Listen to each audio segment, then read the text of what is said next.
This podcast is brought to you by our Anime Addicts community.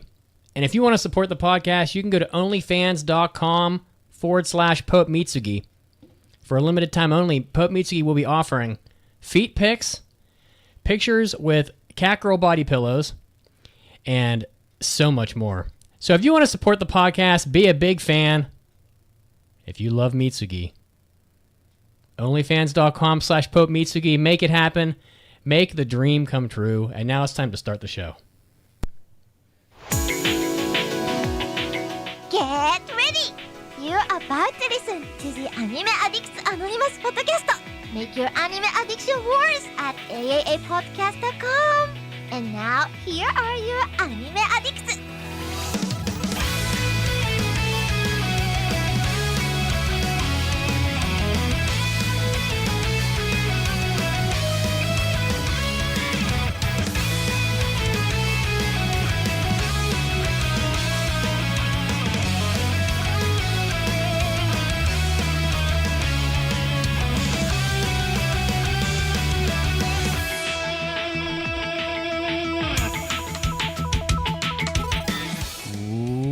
Welcome into the podcast, episode 791 of the Anime Addicts Anonymous Podcast, where our sole mission, believe it or not, is to make your anime addiction worse. Still is, always has been.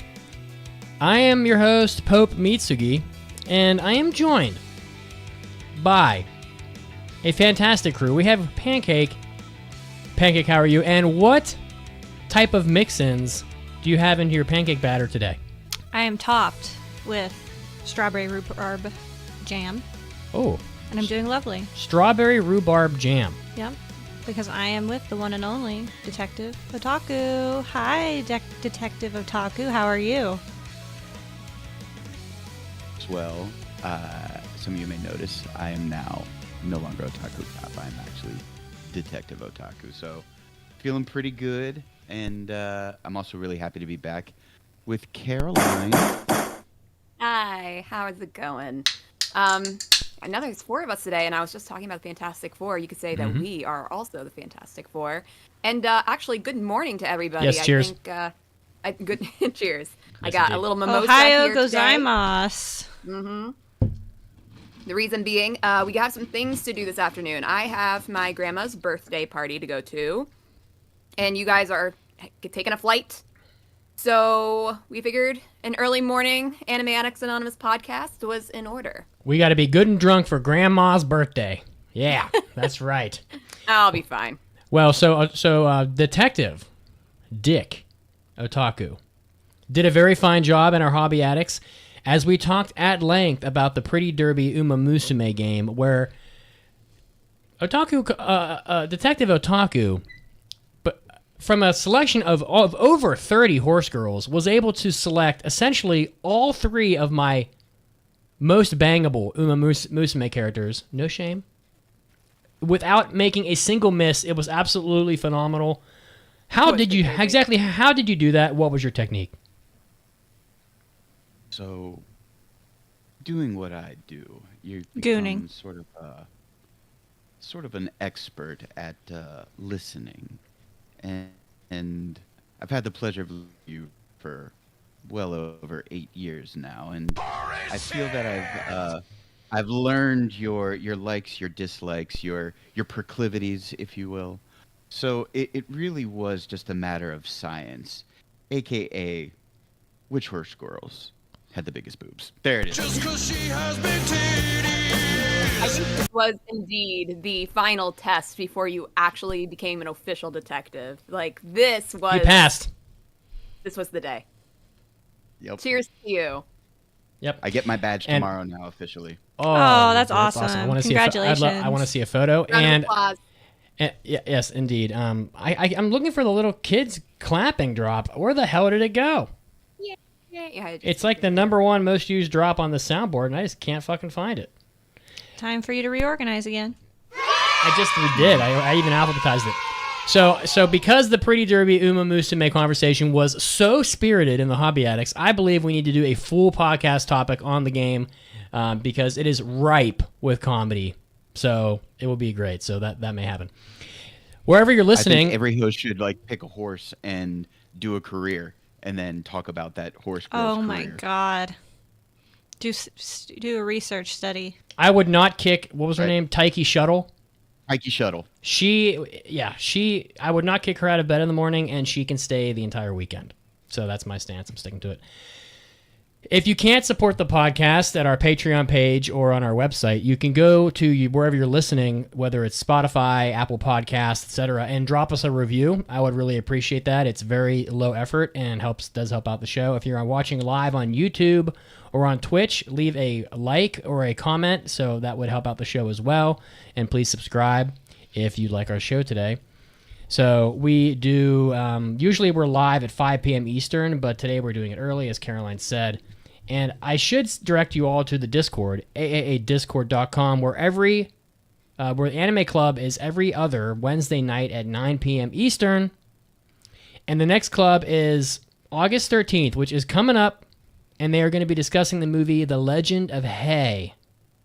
So you're going to want to check that out for sure. Ooh, we got a good episode today. Just cracking open my Strawberry Monster. I think Strawberry Monster is currently, for me, the most delicious flavor. It's pretty good. I did have a Celsius yesterday, and it is just not quite as good. My sisters are addicted to Celsius, and I'm like, I don't do the same as ever. seltzers. I don't like spicy water. My younger brother and mom both really like Celsius, and I just don't get it. They just keep ramping up the caffeine content. So a Monster has like 110 milligrams of caffeine, right? I think it's 150. Well, I have a can right here, and it says 150. You're right. The Ghosts, which, by the way, the strawberry, this is the red Sour Patch Kid Ghost is the most delicious energy drink there is. It has 200, and now Celsius was just like, oh, I gotta go. We gotta take it a step further. They have 270 milligrams Oh my God. of caffeine per Your can. adrenals be screaming. Yeah, well, your adrenals can only handle so much caffeine, and you end up metabolizing caffeine very quickly eventually. So people that drink that stuff are just blowing through their caffeine like in seconds. Anyway, off topic. The main topic today is changes to traveling in Japan. So we've been talking about this for quite a while, but tourism in Japan is a little out of control, and we're going to talk about it. So should be interesting. Also, we're going to be doing round 3 of our summer 2025 impressions. Today, we're going to be doing impressions. Impression time, believe it! My Dress Up Darling season 2, which I think could be spicy impression. Bunny Girl Senpai season 2. The Fragrant Flower Blooms with Dignity. It's such a bad title. It really is. Yeah. It's more like the fragrant flower stalks this poor boy at his high school. A I bouquet. didn't go that far. Well, she kind of does. We'll talk about it. A bouquet for an ugly girl. And, Which is not even the official title, I don't think. I don't know. But better than the official title for that one as well. And The Water Magician.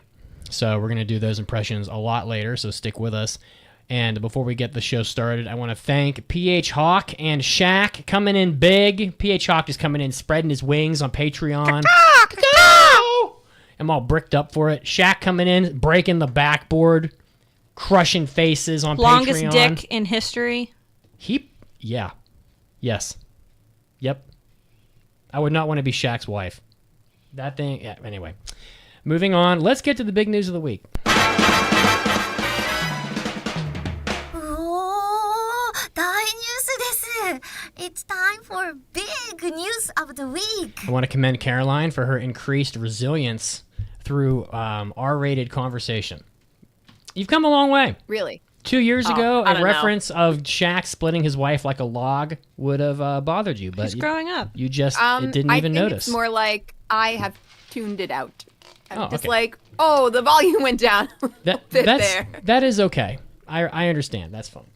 So let's see here. As I struggle to be a real streamer and pull up our feed here on the computer so people can see what we're looking at, we have an article about in Japan. You know, it's a light news week when you're going to Sora News for the weird Japan news. Japan now has a toothpaste that is supposed to make milk taste better when you brush with it.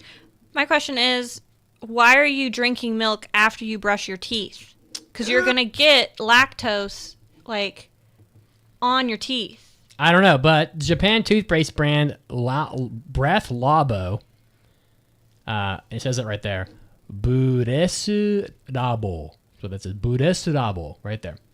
And Morinaga no Oishi milk have teamed. So this milk is the Meg milk. I think is the same brand. That's the kind. Oishi. It just means good milk. Yeah, delicious milk. Morinaga's delicious milk. They have teamed up.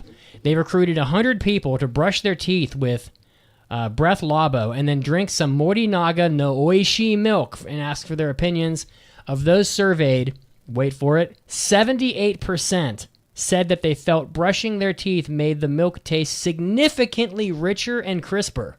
That's such a weird thing. Like, Is hold it? on, I don't want to Is it? drink my milk. I got to brush my teeth. Yeah, is it weird? Yeah. And a further 21% said that it did so to a certain extent. So that is 99% of people felt that it at least somewhat improved the taste of the milk. That result cannot be denied. And I believe that when we're in Japan, we should try this. We can, but I'm going to have to brush my teeth again after because I'm going to feel the milk on my teeth. Look, you can buy the Morinaga whatever milk at 7-Eleven. There it is. And you can probably buy the toothpaste somewhere near 7-Eleven too. So I believe, and this is from Sorta News 24, thank you. They put out some pretty weird news. So, But is teeth the worst, or sorry, is milk the worst thing to feel on your teeth? I mean, I drink coffee after I brush my teeth, which I know isn't good, but it's just how it works for me. Well, I mean, I guess in the morning it's fine. I'm just thinking like at the end of the day, maybe. So I guess if you do it before breakfast, cool. But if you're like brushing your teeth and you're like, I want a cold glass of milk, it's like, well that just defeats the fucking purpose of brushing your teeth. Well, but what if they made a toothpaste that made orange juice taste better? We all know that orange juice is awful. Not gonna happen. Well, what if they did?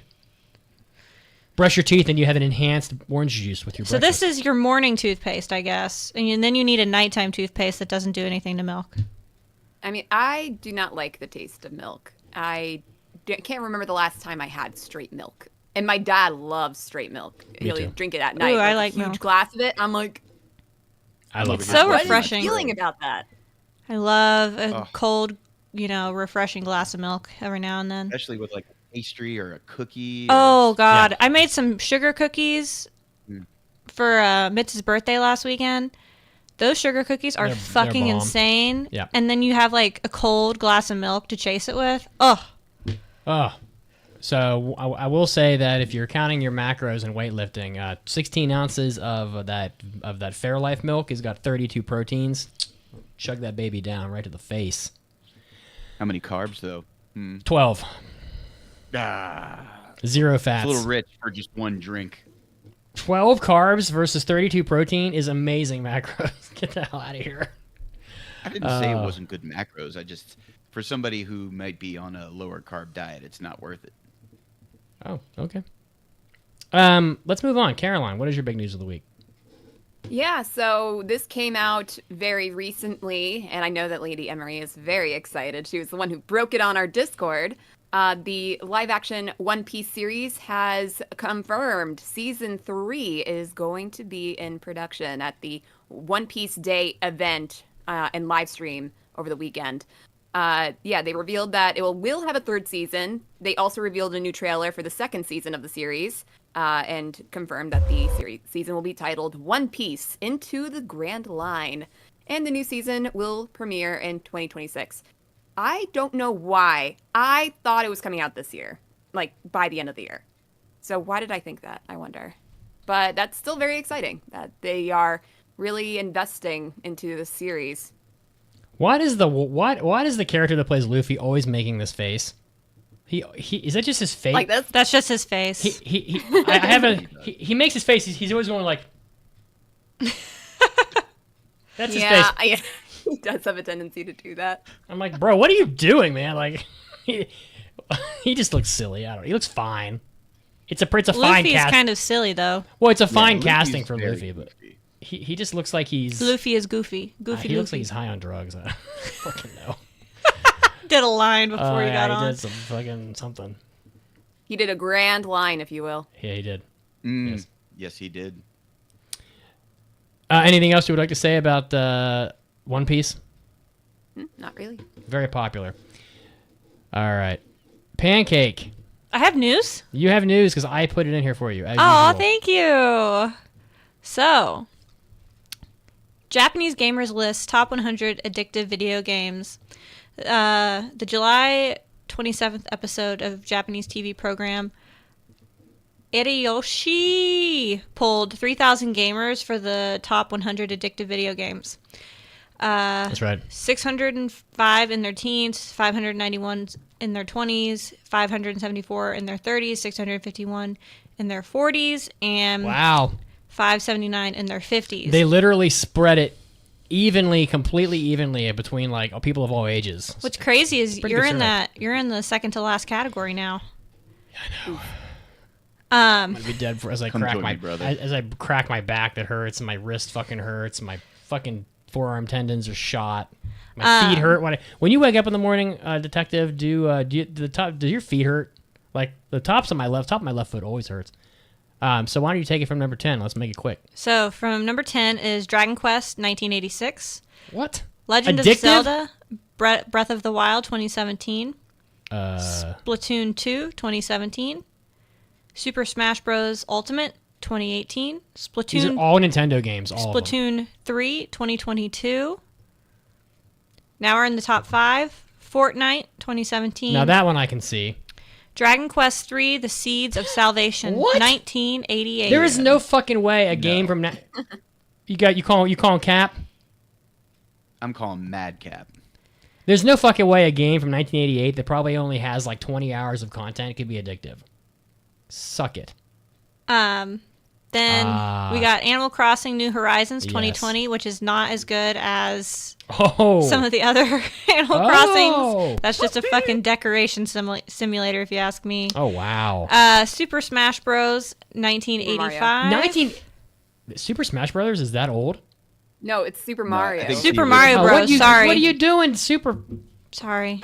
Well, Super Smash Bros would have made a lot Yeah, more sense. it would have made more sense. Super Mario Bros. 1985, and then number 1 is Minecraft 2011.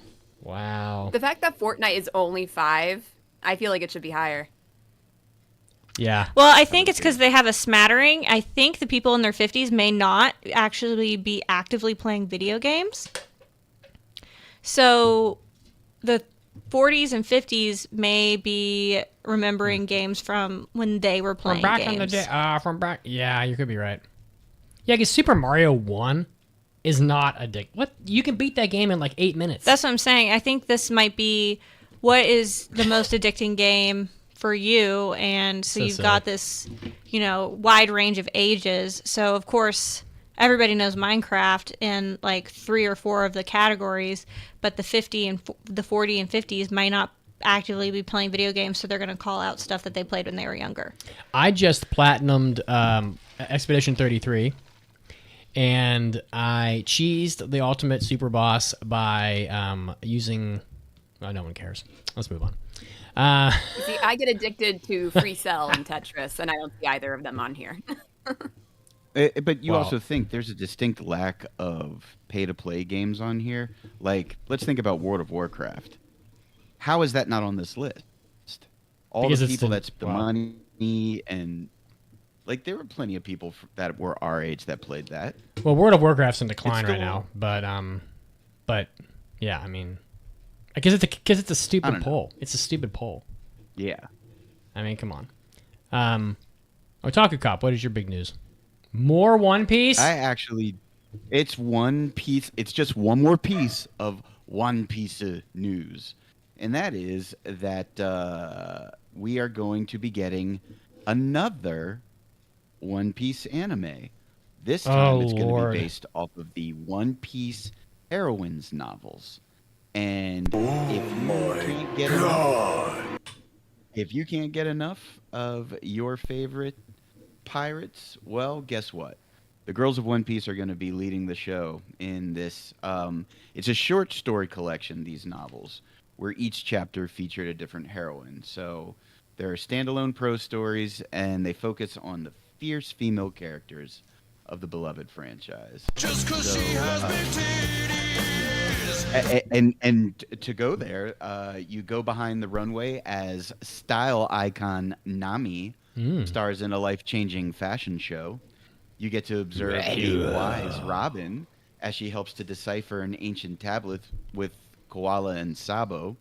You get to watch as solemn Princess Vivi receives a love letter from an unexpected admirer. Who? And you get to check out Ghost Princess Perona's battle over the last bottle of wine with Zolo and Mihawk. What the fuck does Ghost Princess Perona look like? If you watched One Piece, you would know. Oh, Actually, I recognize this her character. current iteration looks way better than when you first meet her in the show, but that's neither here nor there. I took a big chance Googling Ghost Princess Perona. There could have been just porn everywhere, but wow. That? Holy shit. You literally looked up Uma Musume porn just half an hour ago, Mitz. Yeah, Why are you Yeah. so worried about looking up a random One Piece character? because Taiki Shuttle can live in my bathroom for the next 40 years and I wouldn't care. And Ghost Princess Perona looks like some shit that would jolt me out of my sleep from a nightmare. That's why. That's fucking why. It's true. Look at her fucking eyes. Jesus. Oh, wow. She has Animal Crossing eyes. She looks like some Yeah, shit she from does. like The She Grudge. actually has Animal Crossing eyes. She looks like Katie Pomu did like 14 lines of coke and then went on stage. That's what she looks like. You act like you've never been attracted to a goth girl. You know what Katie Pomu. All right, so we're gonna look up Katie Pomu. Katie Pomu. So look at this. Here's Katie Pomu, and dressing up in all her crazy shit. And here's the Ghost Princess Perona. They're not that different. Well, now we know who Look. to cast for.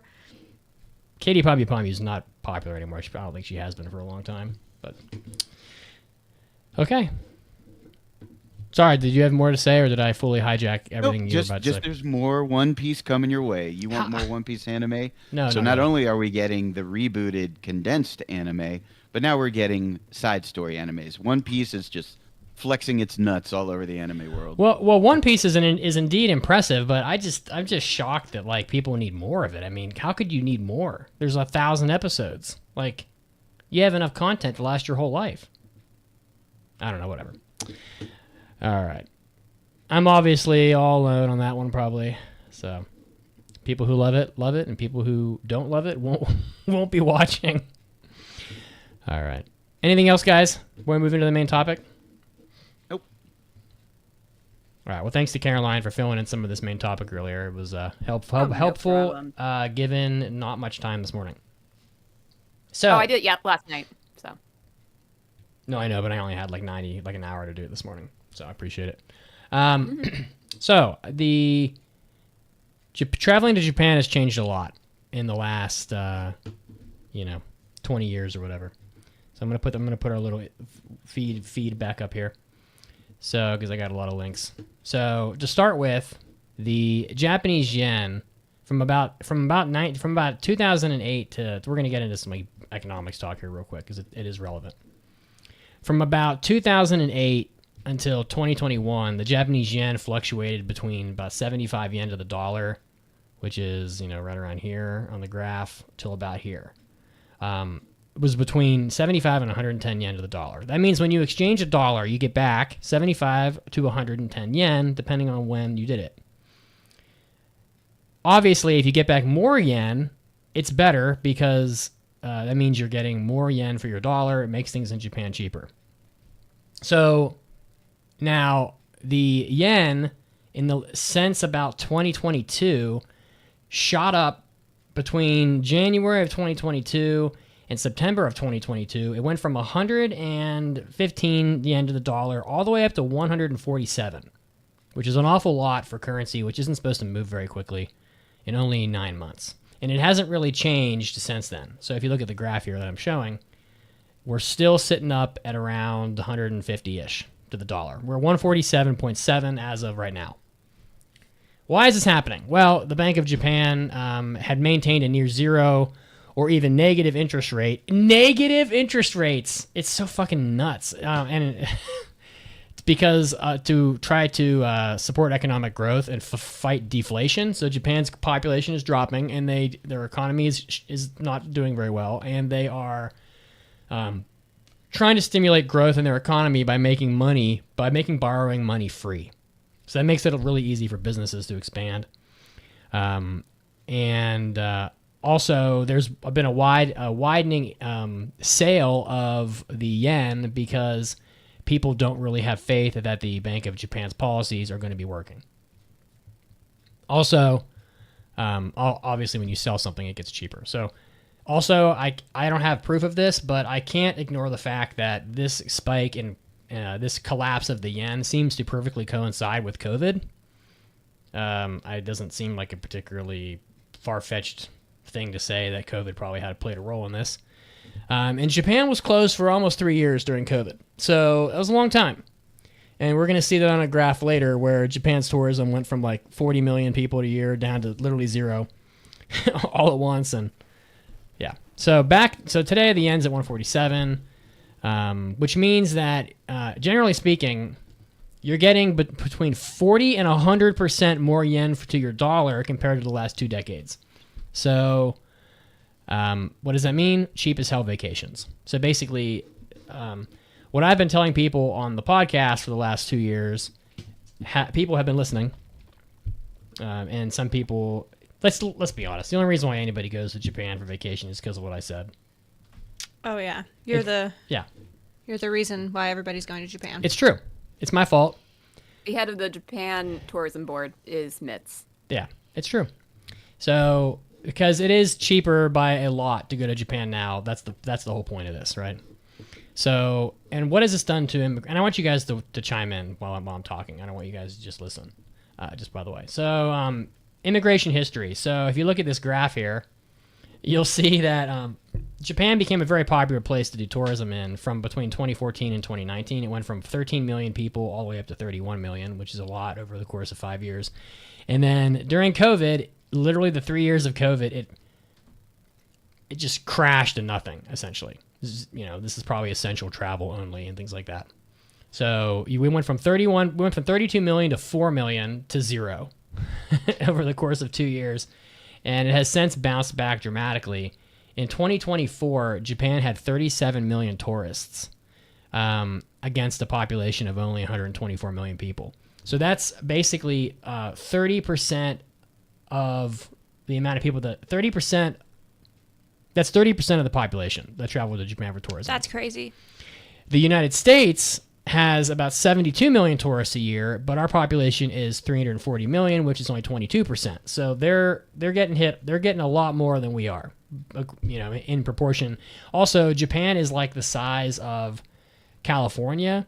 So that would be like Japan, like California's population going up by like 70% over the course of a year. 25% are from Korea, 20% from China, 10% from USA.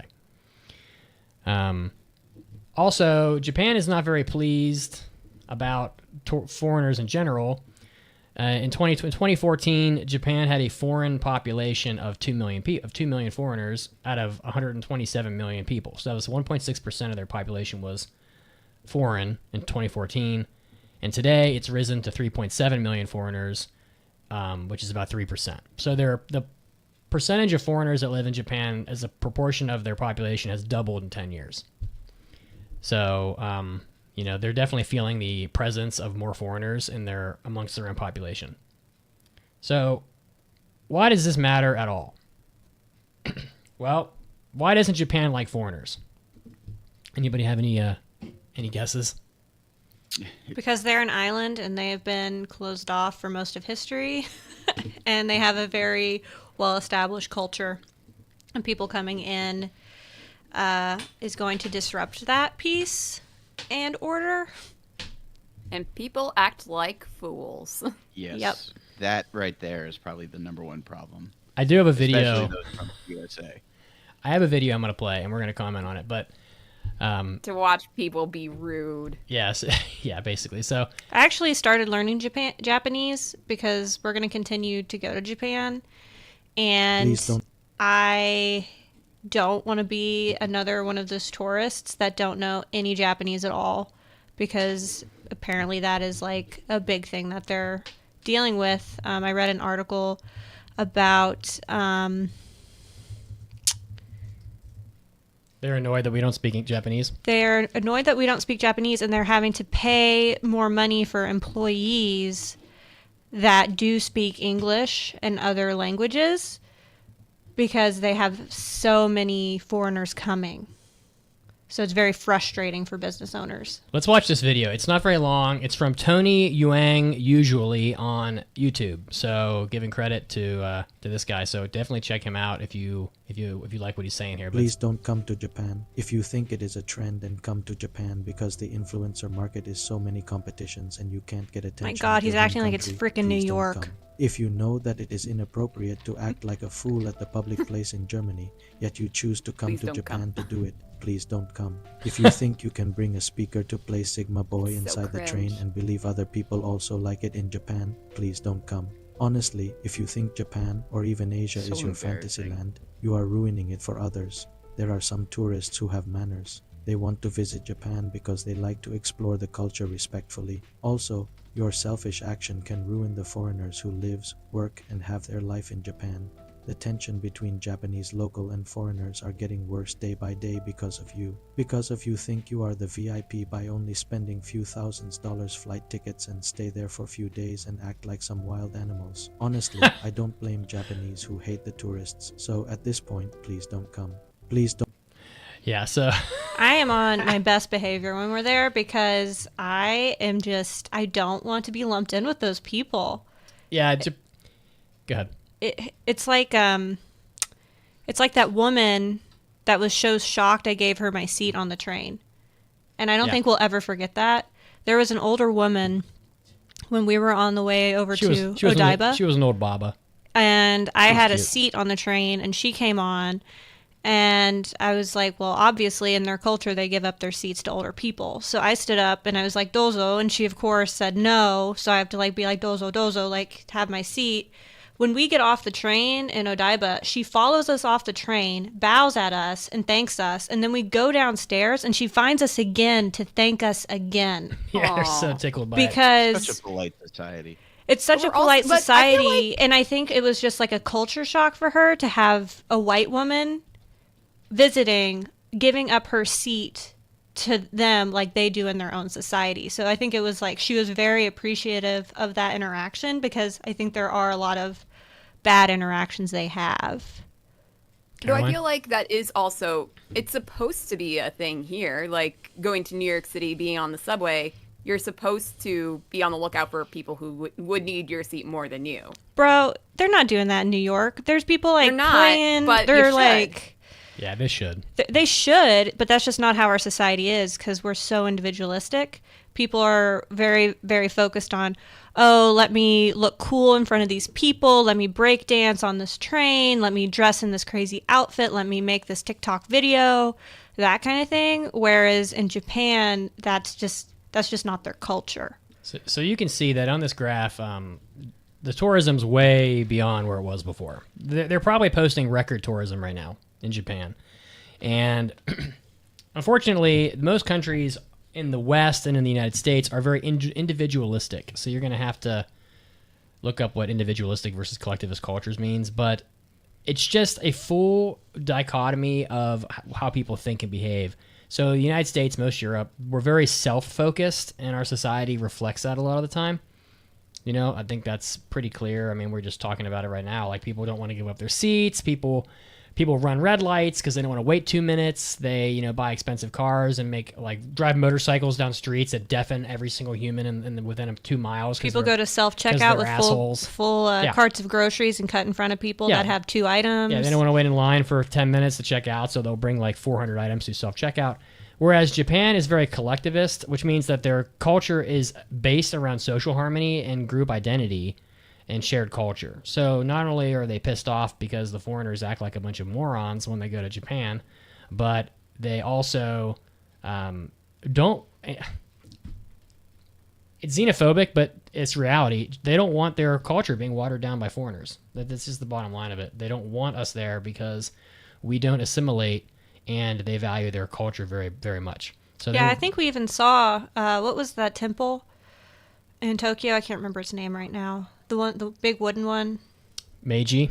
Where they had a whole exhibit at the Meiji Temple talking about preserving Japanese culture and how important it is to the Japanese. So there are some bad behaviors. Let's go through these. I love these. These are so funny. Bad behaviors that foreigners do in Japan that they should not do. Obnoxious photos. So this all comes off of another video on YouTube that I can't play. It's just way too long. But you're not supposed to take photos inside shops or on private property. So like, people are like, oh, look at me, I'm taking a selfie with my knickknack I bought at the temple, and they just, We're taking photos in the temple. People don't know how to use the escalators properly, so they will basically in Japan unless you're in like Osaka, you're supposed to stand on the left. You're supposed to be walking up the escalator on the right or standing on the left, but foreigners will just stand on both sides and block the escalators, and a lot of people are trying to rush from train to train, and you're essentially preventing the flow of traffic because we're because we're individualistic and we don't give a fuck. We just want to stand wherever. I'll give it to this one because I feel like as Americans we instinctually go to the right, not the left. But if you're seeing everybody else, we're not following what everybody else is doing, and that's what. Just assuming if there's more foreigners there, Yeah, I mean, I understand what you're saying.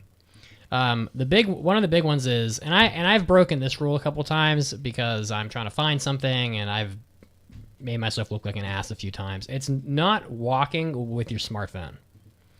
So they don't want you walking with your smartphone because you aren't paying attention, especially in like a train station. And I've come like face to face with a Japanese person not paying attention, and they look at me like, what the fuck are you doing? And I look at them like, oh shit. And then I just kind of get out of the way, but I've already made myself look like a moron. So like Ikebukuro Station and Shinjuku Station are like probably the two busiest train stations in the world. And there's way too many people there to be like not paying attention. You're just going to collide with everybody.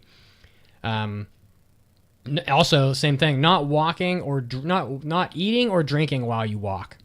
So they don't want you eating or drinking while you walk. They just don't want to see you eating. I mean, I understand watching people eat is gross, and then they think that if you eat and walk or drink and walk, you're going to litter. But what about the bread in mouth and running out the door thing? What about that? I know. Yeah. It's an anime. That's Sailor Moon. She's so cute. It's a trope. Yeah.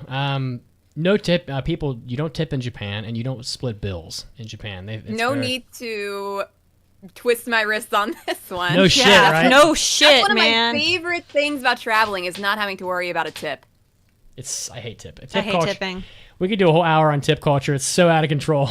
God. Like, now the 3 options they give you is 20, 25, and 30%. Oh my God. That's Why crazy. am I giving you 30% of my bill just for you to hand it to me? That is crazy. I have rules now. If I order standing up, here we go. If I order standing up, you're not getting a tip.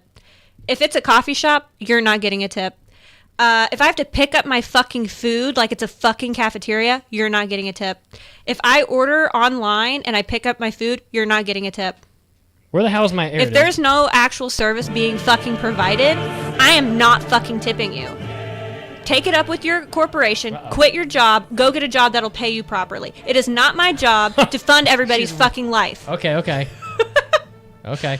It's just because I like to tip when people give me a good service. Like if we go hanging around me too much. If we go to a restaurant and somebody gives us outstanding service, we are known to give a 30% tip because we appreciate that service.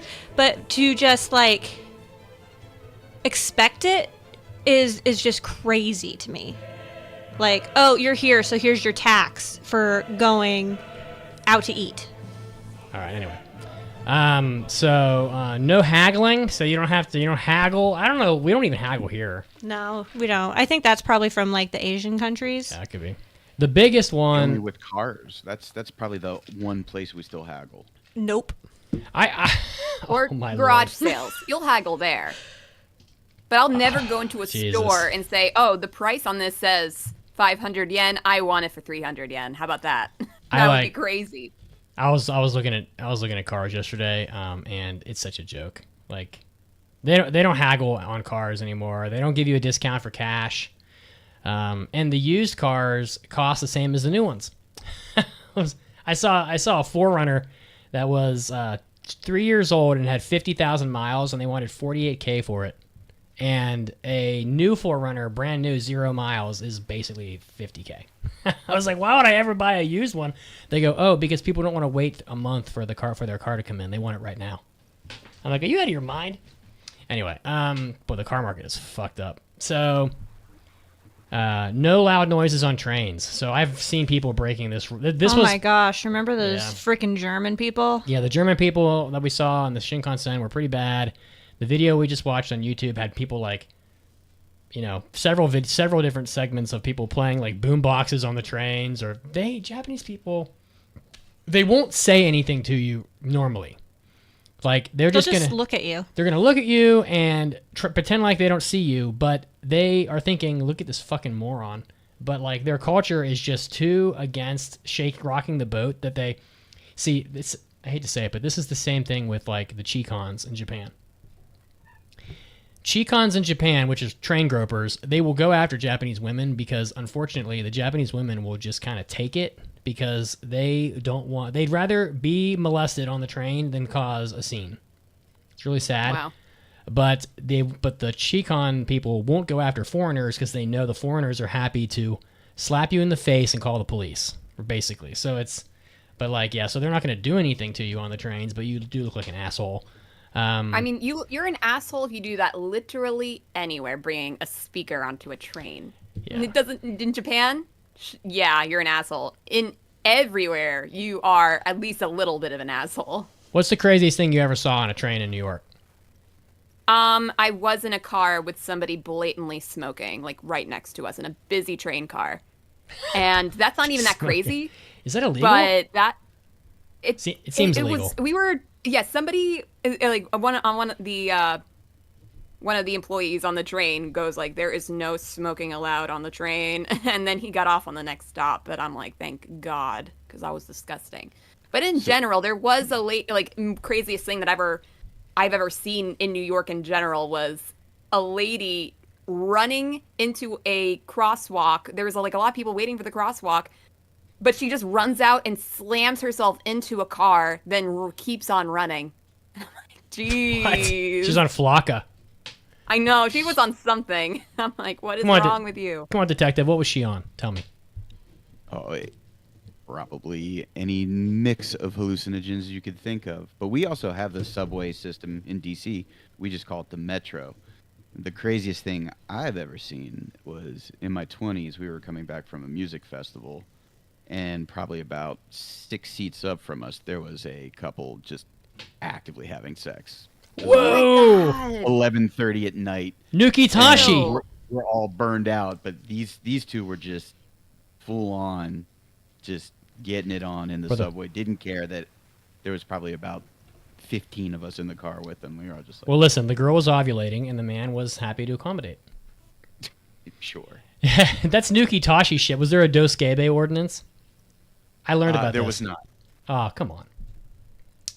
Okay, so we're almost done here. So, with this section at least. So, and just real quick, like, travel light in train stations. That was in the video too. Like, they have bag services for a reason. It's crowded. Like, you shouldn't be bringing giant suitcases really anywhere in Japan if you can help it. And littering, smoking, traffic rules, etc. So, I want to make it clear that Japan does want tourism. Like, they need tourism for their economy. 36 million people, times probably $3,000 to $4,000 a person is a lot of money. You're talking billions of dollars. Like, that's like $10 billion to their economy. That's a big thing. And a lot of businesses depend on that income. So they do want tourists. They just want you to behave properly. But because we seem to not be able to do that, they want to limit. They're going to be limiting. They're trying to limit the amount of tourism that comes in. And I will say that Americans only make up 10% of the tourism in Japan. So we're not even we're not even close to the majority of the problem here. It's everybody. So this is Caroline pitched in here and helped out with this. That was good. So what are they doing? There's yeah, go ahead. Oh, sorry. You take the lead. Yeah, you're better at leading it through this because you've actually experienced a lot of this yourself. Well, in Japan 2025, Japan launched a pilot program called pre-clearance. So it's basically they're doing a beta test, so to speak, with travelers from Taiwan. That they want you to complete all the border formalities before you leave for the country. I think we're going to do it too because I've looked into it a bit and the forms are online and it actually makes it easier once you get to Japan to get through customs. Well, I don't really think it's a big deal. Like I don't think it's not. I have no problem with it. It just means that they're going to be checking everything before you leave as opposed to when you get there. Yeah. And they kind of already do that with international travel in America, where you have to scan your passport before you can check in to your flights. I will say I'm not a big fan of this stuff. Like I'm not a big fan of the real ID. Like any increase in the government tracking humans is, to me, I don't want that. So, I don't need to have my whole life history scanned to be pre-cleared to go to Japan before I leave. It's a different topic, but I'm just not a big fan of it. So it's the same way as people want to remain anonymous on the internet. They don't want you to have to use your ID to access every website online. Limiting tourism in certain locations. So this is a big one. Yeah, I think we've talked about this in the past. Yeah, so foreigners love to harass the Maiko and the geisha in Kyoto, for example. So they're going to close those areas of Kyoto. You can't go anymore. So because you fucked it up. And I've never gone. I get it because they need to preserve a little bit of their normal life in these real places that are tourist attractions, and yet they are places people live and work and stuff. And tourism is frustrating, even in the best circumstances. It's kind of like the people. I saw a video of a lady who was in the Shibuya Scramble, and she was sitting cross-legged meditating while traffic was going. What? It's like people live here. That's crazy. What? That's like that's taking the meditate under a waterfall to a whole new level. Yeah. It's like instead of a waterfall, it's oncoming traffic. So, they're going to be limiting the amount of people that can go to Mount Fuji. So I saw a photo of Mount Fuji recently. Wow. It was like I think I've seen the same thing. Yeah, was it like just a solid unbroken chain of humans for probably zigzagging 20 up the That's mountain? not even fun. And they think they're going to, because they went so early in the day, they're going to the sunset or sunrise view of it, and there is just everybody's there. Yeah, so if they're not careful, they're going to have to close the mountain down for time for remediation. And they do this in Colorado from time to time on certain mountain trails where you can't climb the mountain because it's been so damaged by so much foot traffic that they have to close it for a certain amount of time. Yeah, they'll trash so that it can recover. And same thing with national parks. And I have no problem with them giving a fee for people, especially people that are out of the country, because even in the States, some of these mountains that Mitz and I have climbed, we've had to pay an entry fee, and that's part of keeping traffic down on those locations. Yeah, and I don't think it's very fun to do a mountain anyway when there's that many people. You're not special. You're not on an adventure. You're just at a theme park at that point. So that's kind of how I feel about it. But I do recommend that if people do climb Fuji, do it from the bottom. I've said this a bunch of times. It's very quiet at the bottom. There's no one ever there because they all take a bus to the halfway mark. And that's where the forest is. It's very pretty, and and you can hear nature and see things, and it's very different. Medical bills. So in Japan, they are considering forcing foreign travelers to carry private health insurance. This is big. Mm-hmm. This one could prevent people from going to Japan if you can't afford it. I understand why they're doing it. Probably like United Healthcare or whatever you've got it won't apply at all in Japan, and they don't want foreigners racking up a giant medical bill and then just skipping town. It's the same way that they did with my cell phone when I lived in Japan. They would not offer me a payment plan for my phone because they believed that if I did that, I would take the iPhone for $50 and then just leave the country with it and never pay the rest of the bill. So they made me pay the full $800 or whatever it was in cash at that time to get the phone. Did you have like a broken phone and you needed to get a replacement quick? Is that what the issue was? No, I think just back then this was like quite a while ago, and I don't think the phones worked in Japan. I don't think the iPhone was compatible with like the cell service or whatever they had back then. This was like in 2013, so this is like ages ago. But thank goodness, back when I was on my study abroad in Macau, I lost my phone, and I absolutely needed my phone. I had another 2-3 months in the country, and luckily, one of my friends I made there had an old iPhone that he no longer used. Nice. And he gave me that iPhone, and I can't imagine having to deal with trying to get a new phone in a foreign country. Yeah, it's tough, and I had a guy that helped me do everything because he was straight fluent, and it would have been a hopeless impossibility without that guy to do anything. But it's the same way with houses. You're not going to get a line of credit in Japan as a foreigner either. You'll need to buy your house in cash, but they're a lot cheaper, so it doesn't matter that much. But yeah, so you may have to carry private health insurance on top of whatever you have here from your job to get into Japan. Possibly, they're considering it, but that would be a big one. That would be a major expense. I was going to say, if they're trying to go after people civilly with international law, that is just a laundry list of complications and near impossible for them to recoup their total losses. So it wouldn't even be worth it. Yeah, probably. it would cut a lot of travelers. And we'll talk about that in a second too. I want to touch on it briefly, but new rules for Shinkansen travel. So Caroline, why don't you take this one? I didn't even know about this one. Yeah. Apparently, back in March, the Nozomi Shinkansen, which is pretty popular, added more reserved seating, leaving fewer non-reserved seats. So if you're traveling, you probably should look into reserving your seats far in advance, because spontaneous travelers will have pretty limited options for the non-reserved seating. So it's recommended that if you want to remain flexible, you should opt for other Shinkansen trains, or plan your itinerary ahead of time and reserve as much as you can. Yeah, they're trying to. We ran into that too, though. Yeah, and I don't think that I'm not 100. Let's Google it. Does the JR? Which the JR Rail Pass really wasn't worth it. Does the JR Rail Pass recover reserved seating on Shinkansen? Yes, it does. Yeah, I remember we had some options, but we didn't reserve far enough in advance, and the options were very limited. Yeah, you have to really I mean, the bullet trains are it's like an airplane. It's like a plane, yeah. You have to book it in advance, and if you're and normally you have to do it while you're in Japan, so it'll be pretty tough for foreigners to do an advance booking. And the JR Rail Pass is only good for 7 days, so you can't really do that far in advance. You can get a 14-day one. Or 14 days. But still, that's not that far in advance for essentially a plane ticket. It just starts to cost a lot of money.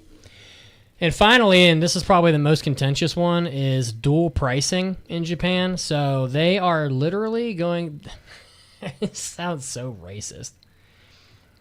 Japan is going to be implementing dual pricing for tourists by July 2025. What does this mean? It means that they will require foreign tourists to pay higher entrance fees than locals to certain tourist destinations.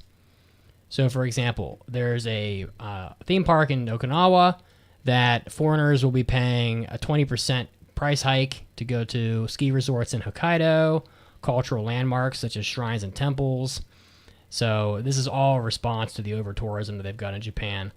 And they did some surveys. Local Loyalty Marketing Inc. revealed that 60% of Japanese residents support the increased pricing for tourists, which is just crazy. Other countries are doing this too. It's happening in India and in Indonesia. Japan is very much a country that doesn't really have I don't want to say the balls, but they don't like to be the first one to do something. So they like to watch another country do it first, and then they'll see how it worked somewhere else, and then they'll copycat. So I wouldn't be surprised if this was like something that that's been going on in other countries for a while. But it's funny because there's like a version of this, and it happens in New York, but everybody doesn't mind it because it's worded differently. If you are a New York State resident, for a lot of museums, you can get a discounted ticket if you are a resident. And that's basically this. They're just wording it differently in a way that people don't like.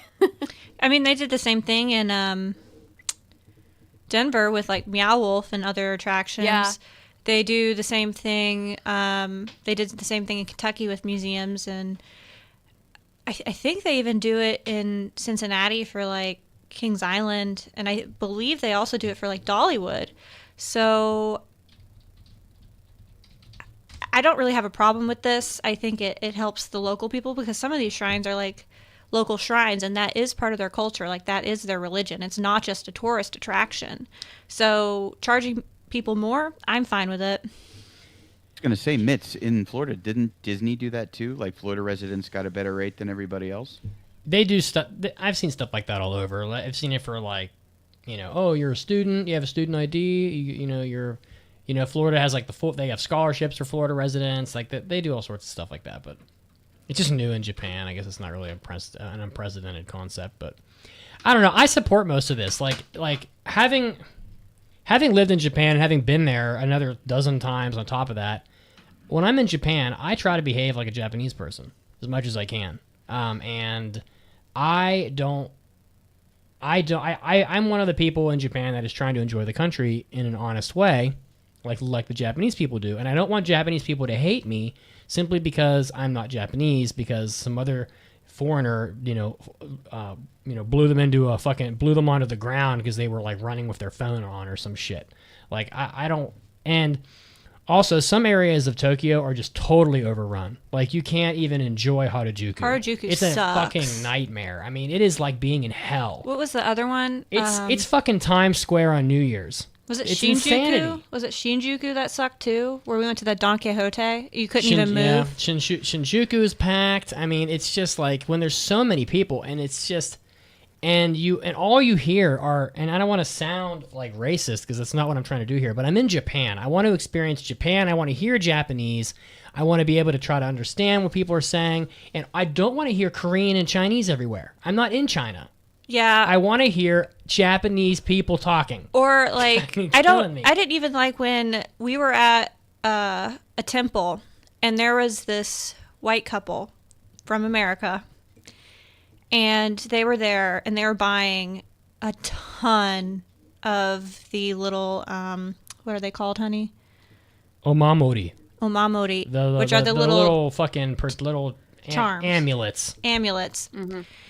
And they didn't have enough cash, and they're like trying to hit us up for cash, and they're like holding up this line with people, and I'm like, don't talk. I'm like, yeah, don't talk. I'm not part of this. Trying to take money from tourists.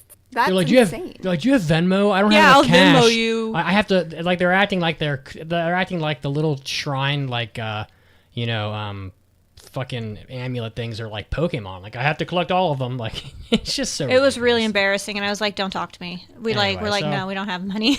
Now, despite all that, I still think people should go to Japan. It's still very cheap. This may be your only shot to go. But when you go to Japan, don't act like a fucking asshole. Then that's pretty much all I'm asking. Be observant of your surroundings. Yeah. Follow what the Japanese people are doing. Look at signs. Be respectful. Be quiet. You can go. You can do pretty well in Japan by doing two things: be quiet, be a quiet human, and be courteous. And that's all you really have to do for the most part. And they love it. And some Japanese people will really appreciate that and really interact with you. Like, I met a girl when I was shopping, and we had similar outfits on, and she was so giddy about it, and she was chatting me up. Well, and then she also spoke perfect English. Well, but she was like, trying, and I think she was appreciative. And then, like, I got my hair done, and I made a friend, actually, and we're friends on Instagram, and we talk sometimes. And just because I try to, like, blend in and as much as I can, And like my nail girl, the girl that does my nails in Japan, like we follow each other on Instagram. We like chat each other up. It can happen. You just have to like try to assimilate as much as possible while you're there. You guys have anything you want to say? Questions or anything? I think we can just summarize. Just don't be an asshole. Yep. Yeah, don't be an asshole or Japan's going to make it real fucking hard to go. They could easily just shut it down. This is somebody's home. This is not just your playground. They could shut it down for sure. They were shut down for centuries. So They were. Don't even try. Yeah, they don't give a fuck. They'll be like, port's closed.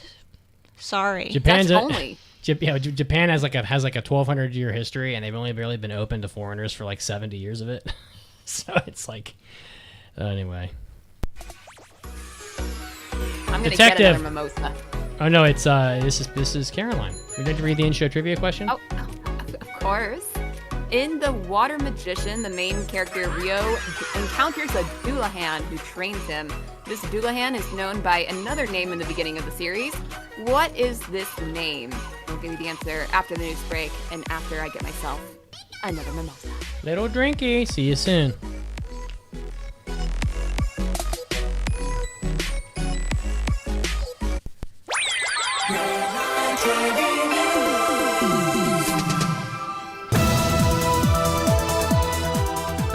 Hey, Anime Addicts, you guessed it, it's Mitsugi, and it's time for your anime news, starting off with, yes, another manga getting made into a TV anime in 2026, continuing from last week. The manga Kuroneko Tomajo no Kyoshitsu, or The Classroom of a Black Cat and a Witch, is going to be getting made into an anime featuring voice actors Kaede Hondo and Nobunaga Shimazaki of Saiki K and Majo no Tabi Tabi. From director Naoyuki Tatsuya of Isekai Meikyu de Haramo Nisekoi from Linden Films. So the synopsis is about the Royal Diana Academy, a prestigious school that accepts individuals with magic abilities. And upon graduation, these students find themselves at the top of their field and employed by the royal family. Spica Virgo dreams of studying at the academy, aiming to be the top sorceress for her idol Cloud Sirius. Cloud is a world-renowned sorcerer who became the institution's youngest instructor, but mysteriously disappeared soon after. So if you're a fan of Magic Academy stories, I don't know, I keep thinking Harry Potter, but I'm sure it's nothing like that, but look out, Majo no Kuroneko to Majo no Kyoshitsu coming out in 2026. Next up in the news, well, it looks like Naruto is coming back to Toonami. So there was a Toonami schedule update, and it looks like it was shared via X that Naruto will continue to air on Toonami. Quote, despite not appearing on the newly announced Toonami schedule for August 23rd, on Facebook, Naruto is actually present on the official Adult Swim schedule for that night. So, for those of you, Naruto will be airing at a brutal 3 a.m., which is probably the worst time of the day ever. So, it looks like you will be able to get some more of the powerhouse that is Naruto on Toonami if you're willing to stay up the entire night. Next up in the news, it looks like nothing is quite sacred as the Demon Slayer creator Gotogue, it's a very difficult word to say, has had their supposed income revealed to the world. It looks like Demon Slayer's manga has eclipsed 220 million copies sold, and at Kadokawa's Worldless Manga Contest, it was revealed that the royalties for a manga artist is about 10%. Based on that, it was announced from Real Sound estimated that Gotogue is probably worth about $64 million, but that does not include digital sales or any merchandise as well. Family Mart, example, for by itself sold 2.4 million Demon Slayer themed items in its convenience stores. So probably the real total is a lot more than 64 million. While the author is still some ways behind compared to Oda, for example, who is worth over 200 million, Gotogue's latest earnings would put them squarely in the position to be top 10 all time as far as earning. Lastly in the news, a follow-up to a story we had a couple weeks ago regarding the anime Nuki Tashi, which was it was going to be airing on TV, mostly censored, but in some spots with audio only.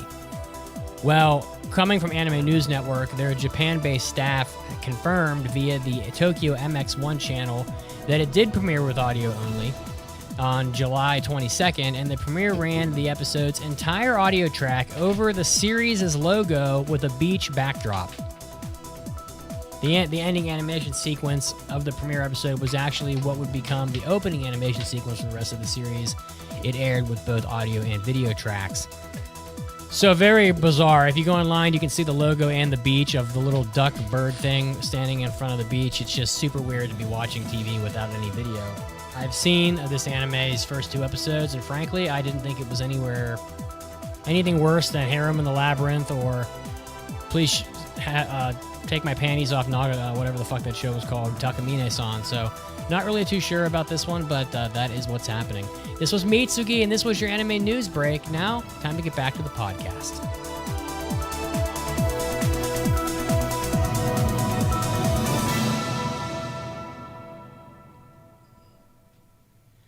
Well, Mitsugi here, just sitting in my podcast chair, having some coffee on a Sunday morning, getting ready for the show, and thinking about how I'm going to be traveling to Denver this next week yet again, and just very thankful for all of the anime addicts that we've got all over the world that have been listening and being a part of my life for an insane 15, 16 years now. It's kind of wild and insane to even think about, but just wanted to let you guys know how thankful I am that all of you still listen.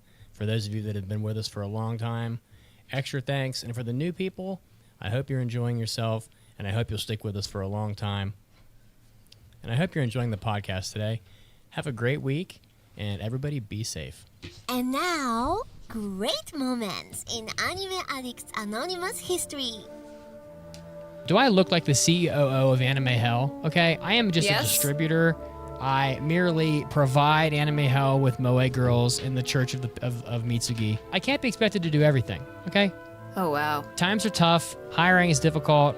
We don't have a proper HR department. We don't have enough money to pay a reasonable salary. Everybody wants to work remote these days. What am I supposed to do, okay? You're just going to sit at home and play video games if you work remote. I can't have that happening. But then if I ask you to come into the office, you don't want to work. You don't want to apply for the job. There's so many stairs to the pit of hell. Like, you have to go all the way down. You don't even have an elevator. We have cube space, okay? It's there.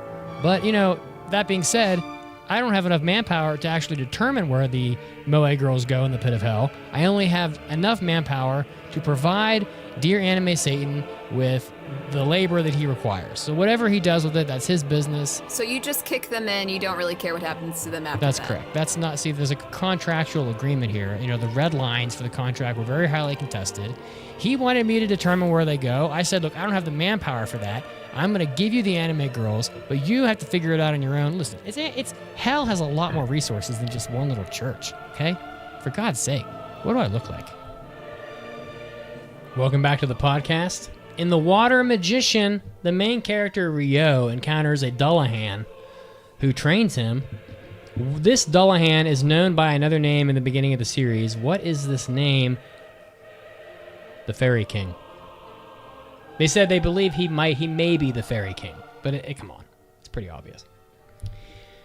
All right, and we'll be talking about The Water Magician in just a brief moment. But first, we're going to do some mailbags, so it's time for mailbags. It's time for an almighty anime mailbag. Anime.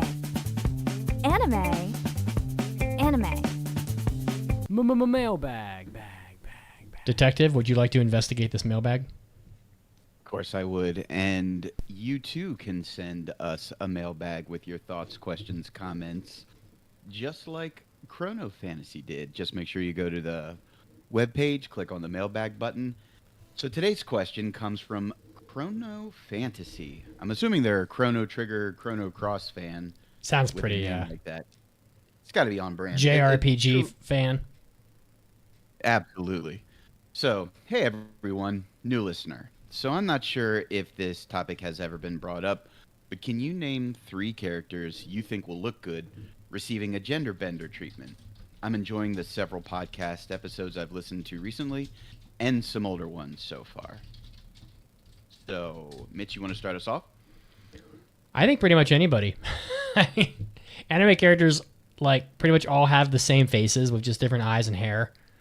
So, pretty easy to just swap them out, honestly. We're going to talk about Dress Up Darling season 2 here in a minute, but like half the characters in the first 3 episodes were cross-dressing, so that's probably a pretty good place to go.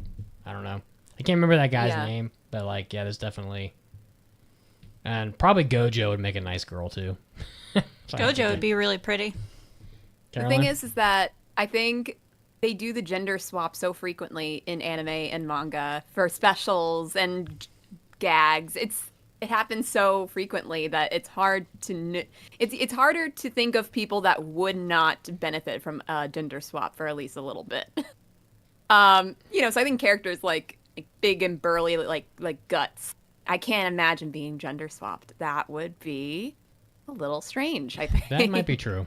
He might just be like a super fit hot girl like Casca. Could be. Like massive fucking garbage can thighs. Yeah, Massive so fucking I thighs. would be hard pressed to think of anybody that would not look good swapped. Yeah, could you imagine Griffith as a girl? I mean, he's already almost there. Chat says Yugi. With that hair, that friggin' Yeah, I don't know. electrocuted Yugi hair. would be a very good one. Ash Ketchum probably wouldn't be a very good one either. Okay. We already saw Zenitsu try it recently. It didn't really work for him. But I put in the comments too, like there's some franchises that literally build themselves off of the gender bending. Like I still play Fake Grand Order. It's one of my favorite mobile games. I'd say 60% of the characters in that game are based off of historical males that are now cutesy little females in the game, like Leonardo da Vinci, girl, Emperor Nobunaga, a girl. Like there's just so many examples where they've gender bent them, and I think it's mostly done for comedic effect versus anything substantive. But I mean, we've seen it done so often. And of course, there's Rama 1/2, where the whole show is based around him swapping genders. It's a fantastic show, as Mitz knows, because we have our AAA fantasy football leagues, and my new team is coming in hot in the B League, and that would be Haposize Panty Brigade. That's right. That's the bitch league. Thank you. That is the bitch league. It is the B League, the bitch league, but Haposize Panty Brigade is coming for the win. We have expanded. Yes, I forgot to mention that because probably no one cares, but we have expanded. We have expanded our fantasy football league, and I need one more person for the bitch league. So DM me on the Discord if you want in. All right. Are you ready, guys? Ready for impressions? Yep. Believe it. Today, we're going to be doing impressions. Impression time, believe it! Did you guys just jinx on Believe It? Yeah. Now it's Believe it! All right. Wow. All right. Talking about he liked that. All right. So the first one we got here is, well, I should say, we've already passed 3 shows this season. So we've already picked City, which I think is the best show of the season. City the Animation, Panty and Stocking with Garter Belt Season 2, and The Summer Hikaru Died, which I have not watched yet. Which I think is the best of the season. I haven't seen it It's yet, been so really good. very well could be. So, but we got 3 more shows to pick, and we've got about 10 total. So we're gonna pick about 3 out of 10 of these last, and we've got 5 today. So let's start with My Dress Up Darling Season 2. I'm going to try to play the trailers and stuff here if I can. So, Dress Up Darling Season 2, Cloverworks. Did they do Season 1 also? Let me just take a look here and make sure. Yeah, they did Season 1 as well. So, Cloverworks hanging in there. Romance comedy. Marin is back. Everyone's swooning and, losing their shit about Marin. So, what are your guys' thoughts on Dress Up Darling? Are you guys enjoying it? I enjoyed the first season, so I was pretty excited to get into a second season. Just because it's such a lighthearted show. I think it's interesting going into the cosplay and the different considerations that go into making a costume and putting on makeup and getting pictures and all that stuff. And then to top it all off, I do like Marin. I do like Gojo. I do like, it's just a decent show, I think. Yeah, I think it's fine. As somebody who's read the manga through its conclusion, it's a very faithful adaptation. It's sweet. I think overall the message of the show is about embracing what you love and maybe not yucking someone's yum so much. And I think it just sticks with that. I think the only downside to this season, because they're leaning so heavily into the cosplay side of things, is that it's kind of taking away from building on the Gojo Marin dynamic. Yeah. But I am still enjoying it. I'm still watching it weekly, and I will continue to do so. Look at this shot of Marin that I paused it on. They know exactly what they're doing. Of course they do. Oh, she's down below him with a Pocky in her mouth. Oh, come on. Yeah, it's just give me a fucking break. It's so ridiculous. And then he's blushing. Yeah, exactly. Oh yeah. Oh yeah. Don't worry. She's trying to get him. See, all right. Here's my impression. I'm just gonna go A to Z here. I am very frustrated by this anime. Stuff like this happens in this show not very often in season 2. She's got a Pocky in her mouth with her little choker. She's blushing. She's leaning towards him. She wants him to take the Pocky that's sticking out of her mouth and eat on the other end of it, which is pretty obvious what she's doing. And Gojo is just the biggest fucking pussy I've ever seen in anime. He is brutal. Nothing happens there at all. And this season has just totally abandoned the romance entirely. The first season concluded with like Marin confessing, sort of. And sorry, that might be a spoiler, but this is like 7 years old now, so you catch up. Yeah, time has passed. And it's like, and part of me, although I know better, hopes, she was ready to confess to him, and she did at the end of season 1, but he didn't hear it because he was sleeping. And it's like, and I'm thinking, maybe they'll just jump right into it and we'll see some progression. But we have literally backpedaled to the beginning of their entire relationship, and we've replaced it entirely with cosplay stuff and cross-dressing. And I could not be less interested. I mean, I even watched an extra episode of this to see if it was going to turn around, and it hasn't. So I am personally failing this anime. I can't get my testosterone any lower to enjoy this show. This is a show. This is not a romance anymore. This anime is only about cosplaying, and if you don't like cosplay, forget it. Like, there's nothing in season 2 through over an hour of watching that has anything to do with anything other than costumes. So you need to just fully abandon the romance. It's not happening. So maybe it'll happen eventually, but go ahead. Yeah, as somebody who has, I have learned to accept that this is how certain rom-coms are, like certain flavors, like, Kaguya-sama and those kind of shows where it says it's a rom-com, but the rom is more of a theme rather than an actual genre. So I've kind of just like lived to accept it. The thing that does bother me, however, is the fact that Gojo has such a low opinion of himself that he can't even fathom the thought that he is actually friends with Marin, despite the fact that they spend all their time together. She invited him to her house to celebrate the birthday of a fictional character with cake and masks and costumes and everything. Yeah. Just the two of them. Yep. Obviously, they are friends. And the fact that he still does not get that and will not even admit that is a fact is very frustrating. I just don't like Gojo. I mean, look at his face here in this shot I've got. I mean, this is a guy that's going to go he's going to go on Amazon, and he's going to buy a cuck chair to put in the corner of his bedroom, and it's going to be an expensive one because he's going to be using it every week. And he's going to sit in that chair, and he's going to love it. And it's going to have armrests with like cup holders and shit because he's going to be in there for a long-ass time because he's like the weakest man I've seen in anime, and it's just so annoying. Like, I just can't. It's so overt. Like, she wants him so bad, and it's like, why does the hot model hang out with me endlessly all day? It couldn't be because she likes me. It's just so annoying. I just can't. And he's so annoying. Look at him. His little sparkle eyes. I just want to slap him in his face. And to piggyback off what Caroline was saying too, and my one single greatest frustration with his character is that his entire sense of inferiority comes from one interaction with a Yeah. little girl as a child, and he is just holding on to this, and it's just festering. It's just one time, one little girl thought that his doll thing was weird, and that means that he is just unlovable I for know. the rest of his life. I was under the impression that this was a common occurrence in his childhood, but no, it really is from this one girl.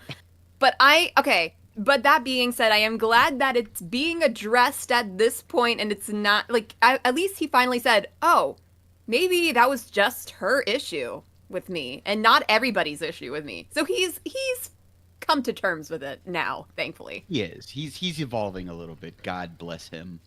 I'm also probably taking a chance saying this, but the whole second half of the first 3 episodes of this anime plays like a corporate sensitivity training video. Like, I'm just not here for it. Like, I don't need to have like a lesson about how we need to like respect people's hobbies and their like desires to dress like the opposite gender for a whole 40 minutes. Like, it's just too much. Like, I'm here for Marin and Gojo, and I don't know who this extra character is, but I'm just not interested.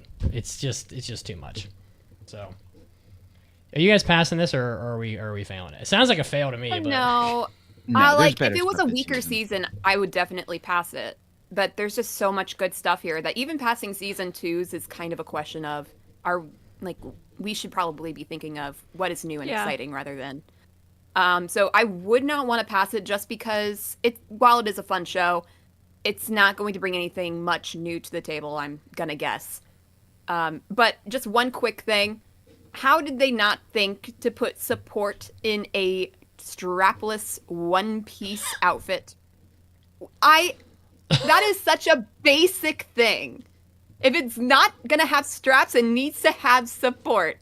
So the fact that neither of them thought of that until the shop guy, who is an absolute... He's a real one. He's just like, I think this guy might be wearing a bunny suit, and that's totally okay. And I'm like, wow, that is very forward of this really old man. And then he's like, oh, yeah, here, you need to have support in your bunny girl suit. And I'm like, this guy is great. Santa Claus. Yeah. So, Otaku Cop, are you passing or failing? It's a fail. But Fail. I'm going to keep watching it, but it's a fail. All right, sweep it. Shame. Shame. Shame. Shame. Shame. All right. The next anime on the list, and that's and by the way, I failed that anime with no pleasure. I really just want the romance, but we're not getting it. Are we gonna get romance with the next one? No, probably not. In fact, this next anime is so crazy similar to, well, it's a little similar to My Dress Up Darling. Because, Is it? well, the main girl is an overly popular, impossible to obtain model who... But there's an actual relationship here, and they signed a marriage license, man. We'll discuss it. Okay, so the next anime is... These titles are just so ridiculous. Rascal Does Not Dream of Santa Claus. They really... Or Seishun Buta Yaro wa Santa Claus no Yume o Minai. Done by another Studio Cloverworks anime. And I believe they did the first season as well. Cloverworks is busy. Mm-hmm. Another rom-com. Another drama. So who wants to take this one? I talked way too much on the last one, so. It's mine. So this is my maybe. pick. Go for it. So, and again, if you were a fan of the first season, you have, Mai was the waifu of the year, and Pretty much. now we're in college. And unfortunately, it looks like puberty syndrome is following some of the characters past high school. And the whole show is based around dealing with how puberty syndrome affects the individual characters. What I will say is there is not nearly enough through 3 episodes of, well, I'm up to I'm up to episode 5. There isn't nearly enough interactions between Sakuto and Mai for my liking. Like, they're the main couple, and they barely interact. And half the time, Sakuto is off helping these other girls, and you're like half expecting Mai to be mad about it, but she's like, "No, I'm busy acting. Go ahead and hang out with these other girls and help them. I don't care." But he is hopelessly devoted to Mai, and the first 3 episodes, I don't know if you guys got the same thing I did, but Boring. it didn't do anything. Like, he helped an idol communicate. Like, her puberty syndrome was she couldn't talk. Like, I don't understand. Like, what? Because at least in the first season, the puberty syndrome stuff actually really affected the characters. Like, there was things that, his little sister was a shut-in. He had a friend who was being bullied with, people pretending that she was doing online, like, OnlyFans type stuff. Like, there were real issues that he was helping people through. And in this first 3 episodes, it's like, oh, man, I got to help this idol figure out if she wants to go solo or not, and then talk to her bandmates about it. Like, but the thing is that her syndrome is not that negatively affecting her. She is actually interacting, like, maybe not as her normal self, but she's still able to communicate pretty well. So it's not like that negative of a reaction to it. So it doesn't really feel like a stake is involved here. There's not. Yeah, in my and opinion. just What the hell was that? I just don't really love the main guy and Mai's relationship too much. It's just kind of not. It's just not there enough. It's not deep enough. The first 3 episodes was really just so boring, and I kept on falling out of interest with it. The main especially character. because. Mm-hmm. It just doesn't look as good as a couple other romance type of anime we have out right now. So did you watch the movies No. for this?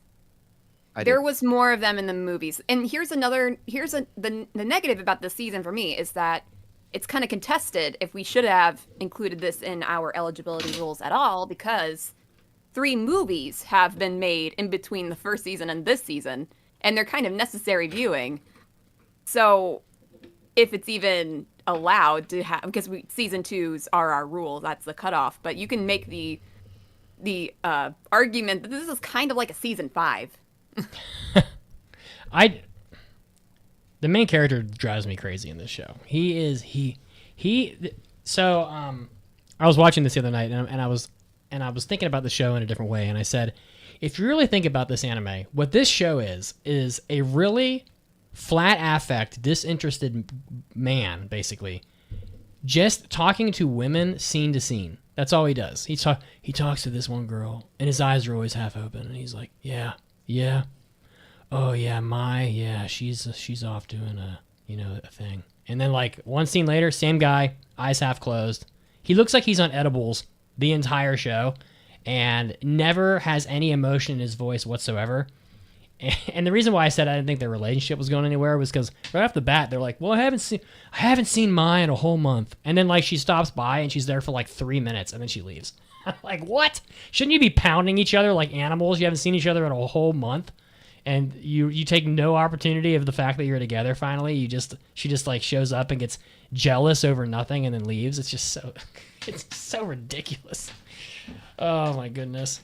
And what is with this shot in this trailer of this, like, some shit getting ready to burst out of this chick's back? Did I miss something? She's got, like, fucking Habane Renmei wings about to burst out of her back in this shot. I don't know what this is, but it looks like a reverse face hugger coming out of her shoulder blades. Do you guys want this show, or do you want to fail it? Nah, you can fail this joint. Fail. I kind of wish we could pass. Because I'm interested still, and I like the characters despite what you guys say.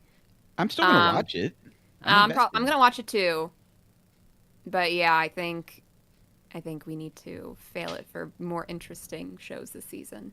I also think this show is fine. but it is a little boring. And I'm looking at the list of shows here. And I'm trying to decide like what are the top 3 of the remaining ones that I haven't seen yet. And like there's a Dawn to Dawn out there. I'm like, okay, there's a Dawn to Dawn. We all know that's passing. And it's like, you know, and then let's be honest, Nuki Tashi. Say what you want. At least it's not the same shit over and over again. So I don't know. I guess I'm failing it too, but sounds like a reluctant sweep. So Yeah. here we go. Psst. Jeff Goldblum. Very handsome. That is one big pile of shit. It really isn't, but what the fuck? I guess we're gonna find out eventually what the fuck the deal with Santa Claus is. But it's like, Well, it's another character. She's kind of got the same thing that Mai had going on in the first season, where only Rascal sees her. I just didn't see And her she's dressed as Santa Claus and she's yet. dressed in the Santa Claus outfit. In the first, Instead of the bunny Beginning? girl outfit. yeah, but I didn't see her Yeah, the dressed bunny in Santa Claus. Then I was like asleep. I think it's like episode 4 is when Oh, she. well, we missed it. Well, comes she's in the background in a lot of Yeah, spots. but Sakuta's the only one that can see her. Mai is a very pretty character though. This is a great photo. Right here, I'm showing it on live. Very, very pretty. All right, wow. Because I had to catch up on the films. I saw the first film that came after the first season, but I didn't see the other 2, so I had to watch the other 2 first before I watched this season. And I will say Knapsack Kid was my favorite. 2 juggernauts go down. Crazy. All right. Now we have is it the highest rated anime of the season? Let's see. Let's see here. Let's play a little game with the audience and see if it's the highest rated. I believe it is. Let's find out. In fact, it is. Grand Blue Season 2 has an 8.7. Are you shitting me? God. Wow. I was so bored. God damn. Oh, lords. All right, anyway, that's not what we're doing. We're doing the Fragrant Flower Blooms with Dignity. I'm going to let Pancake take this one. It's also hard to say. Fragrant It flower. does fragrant have- flower, fragrant flower. It does have a very hard name to pronounce, but this is a manga adaptation. I don't know what studio's doing it because I can't see it. May I make a Japanese language note? So this is also by not. Cloverworks. This is drama romance. This follows a boy and a girl who go to 2 schools right next to each other. They are rival schools, 2 different worlds, and they Romeo automatically... Juliet. Yeah, kind of. A lot of it's a lot of taking people at face value and making judgments upon them based on what you see externally or what you've heard about them. And it kind of plays on that.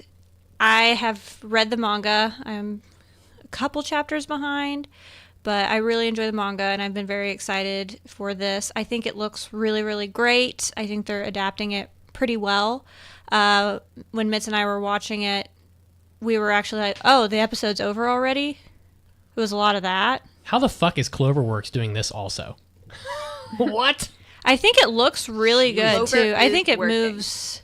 I think it moves really well as far as new anime, and I like the styles different than a lot of newer anime. It's very different, but anyway, I like it so far. I'm really enjoying it.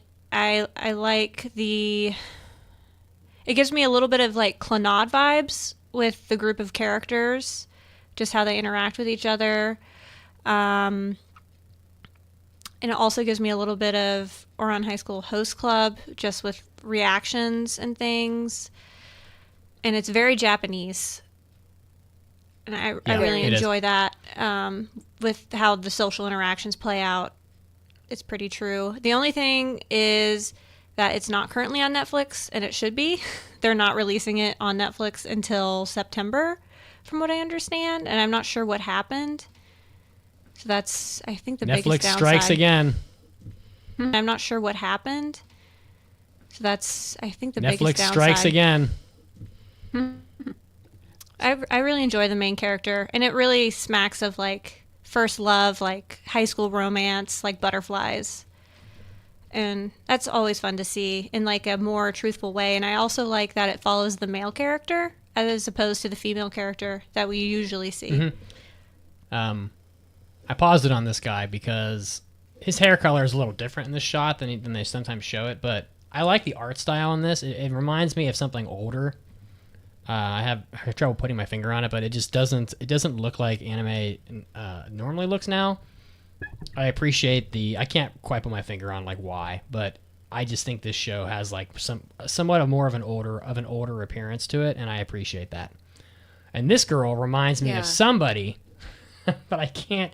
Is it the main character from Canon? I can't fucking remember. But by the way, the fragrant flower thing. This girl's name is Kaoru Ko, and the word Kaoru in Japanese means fragrance. So her literal name means fragrance. Sweet smelling child is literally how you would translate her name. So that is why they gave it that English title. She is the fragrant flower.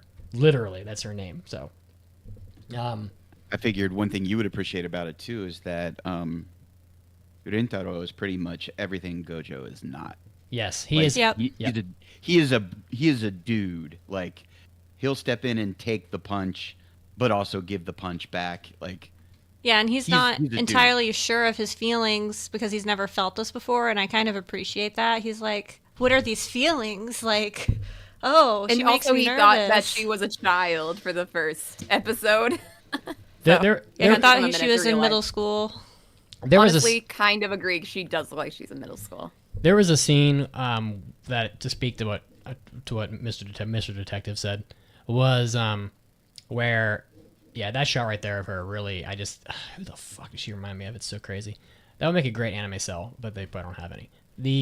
He actually like steps in and defends her subconsciously in one of the scenes. I think it's in episode 3 maybe, and he's like, "Why did I?" And her friend notices and takes note of the fact that he must have some kind of established relationship and feelings for her because he did that. And then he's surprised by his own behavior, but he's enough of a man to step in and defend her subconsciously, as opposed to just being like, well, I guess Gojo did it too, against those like hairdresser dudes in like episode 2 or 1 or whenever that was. But that was so silly. Yeah, but he's just not the comparison: hairdressers versus like degenerates. Yeah, this guy's more of a believable character as opposed to a dude who's having his masculinity suppressed dramatically to stretch out a show where a girl obviously loves him, but he can't acknowledge it. The thing is that, so this happens, and those guys attack her, and the next time she comes to the cafe, she leaves on her own again, at night, again, to the subway, again. And I'm like, dude, walk her to the subway. She was literally attacked yesterday for the exact same thing. But that's just me inserting logic into an anime. But I am enjoying this. I do like the two of them, and it's a sweet little show.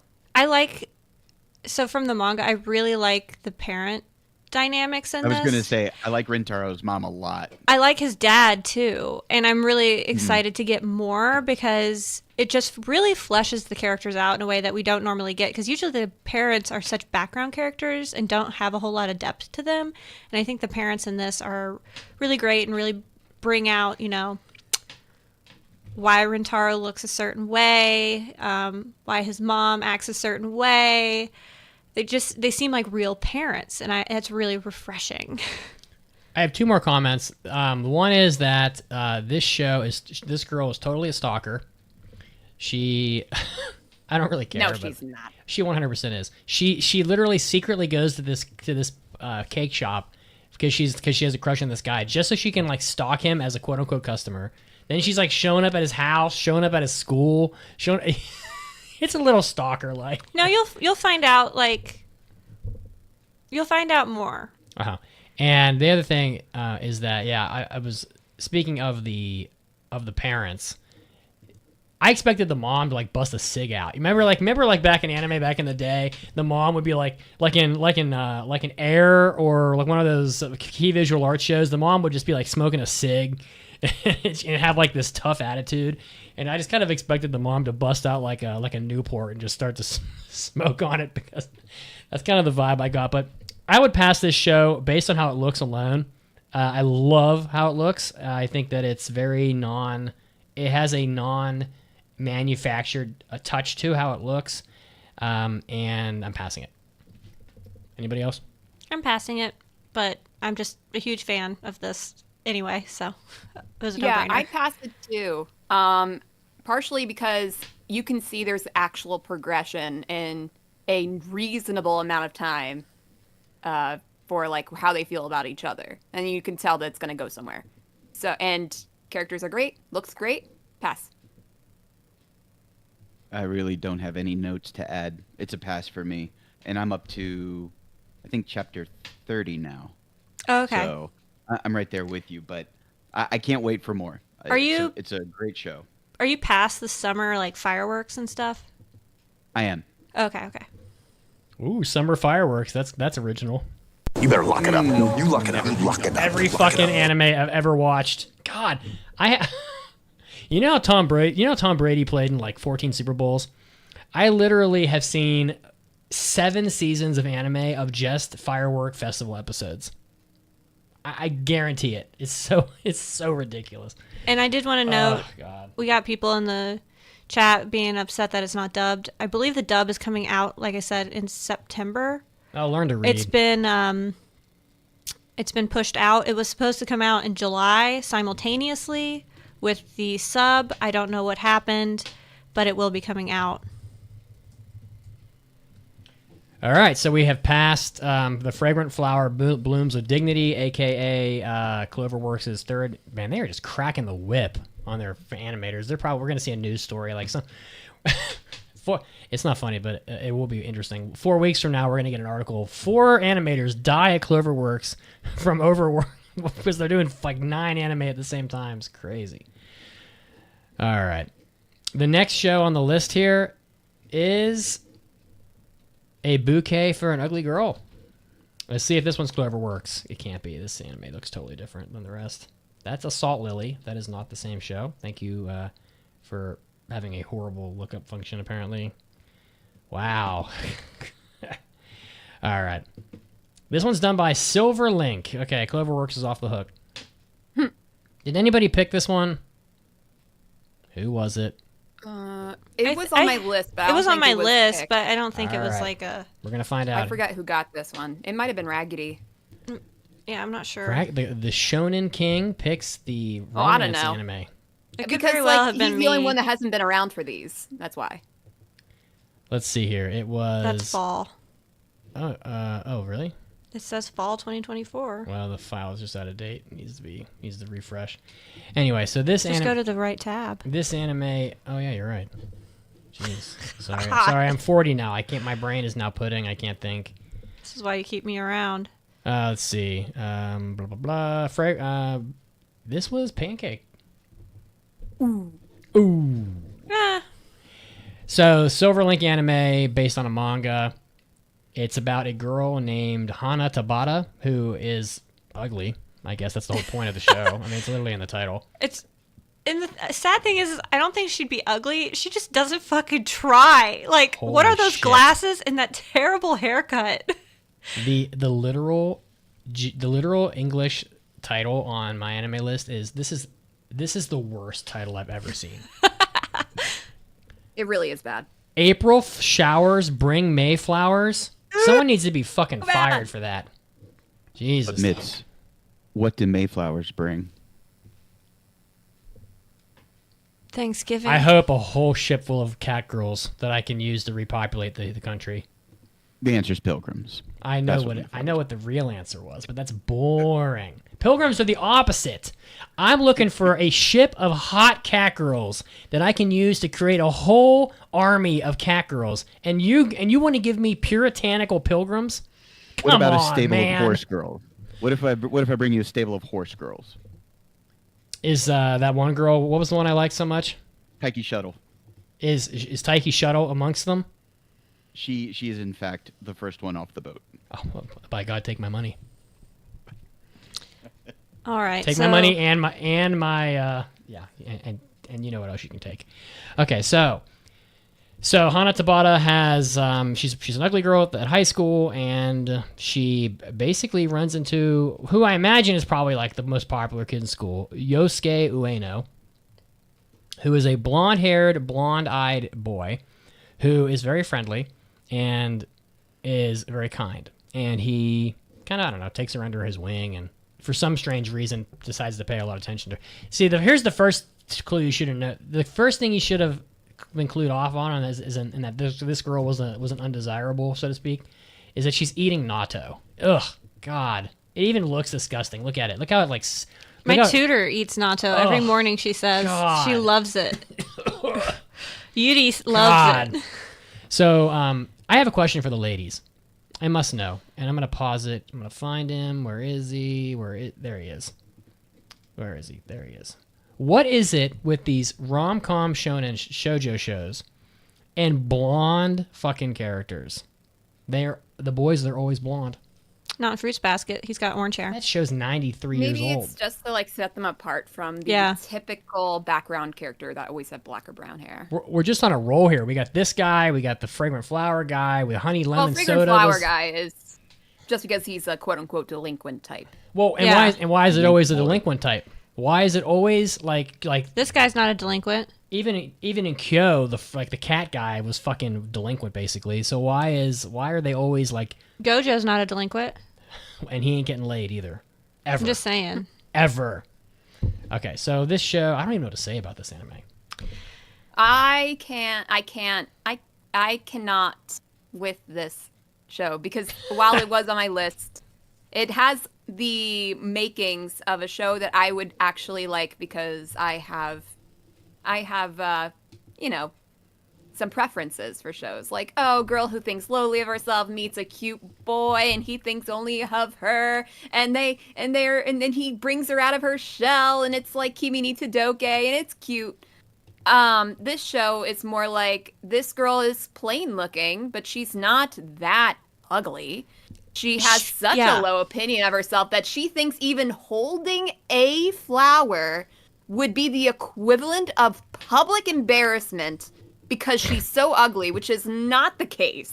She's just actually delusional and thinking that she is the worst looking person on the face of the earth and that nobody should ever like her for any reason and that every single interaction that she has with anybody is actually a practical joke being played on her. Yeah. And it's really frustrating. I'm like watching it. I'm like cringing on the inside because she makes every situation for herself worse because of this insane delusion that she has made for herself. I just can't. I will say, I'm. Go ahead. You go first, Pancake. You go first. Ladies first. If she would just stop fucking focusing so much on like being ugly, why doesn't she do anything to like, maybe my glasses don't look good or what can I do? Like gussy myself up. She's not that awful. I mean, she's not awful. And like, she's saying that she's so ugly. She looks like her mom and her mom found love. Like what the fuck? Because somebody was like rude to you in middle school. We're just going to perpetuate this forever that I'm just like ugly. Gojo. And it's so heavy-handed. It is every single thought that she has, every single conversation that she is in, every single person that she needs sees. Therapy. Or her parents would say that you look nice. Well, I will say the one saving grace for the show. I haven't been hating the show. No. Me neither. The lunchtime with the parents, I was dying laughing because I could totally see just a normal mom completely accidentally embarrassing the shit out of her daughter. Like, you're in her class? That's normal. And you too? And you're an athlete? And dad is just losing his shit. Like, she can't get married yet. She's too young. And she's like, what are you talking about? They're just friends. Like, that dynamic is saving it for me because her inferiority complex is Gojo to the 10th power. It's awful. Like you said, all she did was put a flower in her hair. Ueno makes a comment, so she immediately flees to the bathroom and sits on a toilet for an hour. Like she sits on the toilet. She's gonna get hemorrhoids. The seat up. There's a seat she could put down and sit on, but she sits on the toilet with the seat up. It's terrible to sit on the toilet that long for your circulation too. And she's been doing this. Like she just retreats into the bathroom to play games. Like, girl, just get a different haircut and some new glasses. You'll be fine. Like I used to do that. Chill. I used to do that. You don't have hair. No, in Japan, when you're teaching English, the job is so fucking easy that like a literal monkey can do it. And so like when you're not teaching, you have nothing to do, and it's so fucking boring. And you can't really pull your phone out in the teacher's room and like start playing, Puzzle Dragons or whatever you want to play. So what do? You go to the bathroom in some remote corner of the school and go in the stall and fucking play Puzzle Dragons. I mean, you're otherwise you're just gonna sit there for an hour like watching paint dry. Literally, it's crazy. It's just annoying. Like this show's not that bad. This show's not terrible. It's just I have I have a finite amount of grace to give to people that just play fucking pity parties, and that's just what I feel like she's doing constantly. What I don't get about There's this show, that, and I just feel cringe every time she is making these crazy decisions based on her delusions. I mean, that's how I feel about Gojo. Secondhand embarrassment. Yeah, so I don't think there's much else to say. Gojo literally is basing his whole life about like his doll creation on like some kid saying it was lame.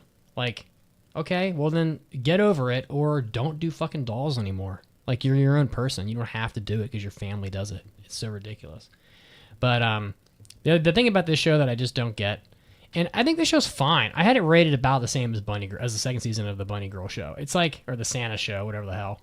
It's the Rascal anime, I guess, because they're all just boring, kind of. I mean, is it this guy, this like athlete, beautiful blonde guy who's just glowing, and they make a point to show the dichotomy between her and him. Like there was a shot where he was literally glistening, like phosphorescent, and then they cut to her and it's just like frumpy, right?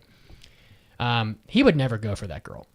So I don't know. He's either gay or we're living in like a fantasy. I guess this is a fantasy. It was funny when his friend said, "Oh, we have a girl like that in our class." Yeah, like why would the hottest dude in the world, like, like, oh yeah, Sydney Sweeney is gonna like roll out of like a supermodel shoot and like go for the ugliest dude in the crowd. Okay, yeah, give me a break.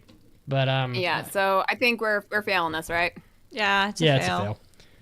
It's not the worst ever, but no, it is a fail. I had it at a 3. I don't think it's that awful. I'm not fucking leaving.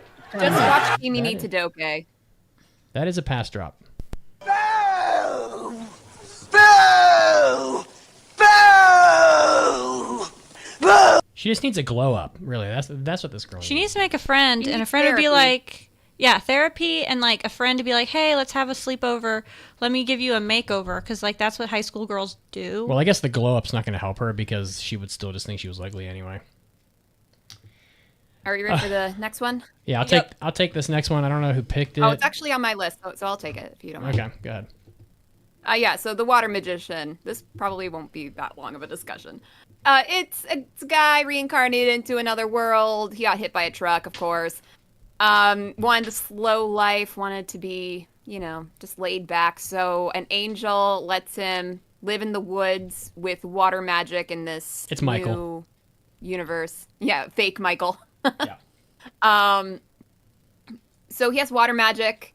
He also has eternal youth.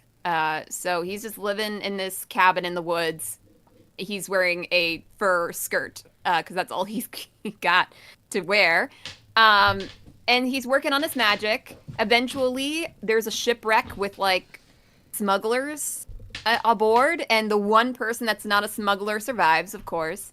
They become friends. And they try to trek their way through the magical world to get back to wherever the new guy needs to go to. Yeah, I think it has nice music. I think the backgrounds are actually quite nice even though they do put a weird texture filter over it. But I don't really think there's much to this show, really. I OP gotta say, the dialogue writing in this is so bad. It is just so like ChatGPT, give me some basic dialogue between characters. Thanks.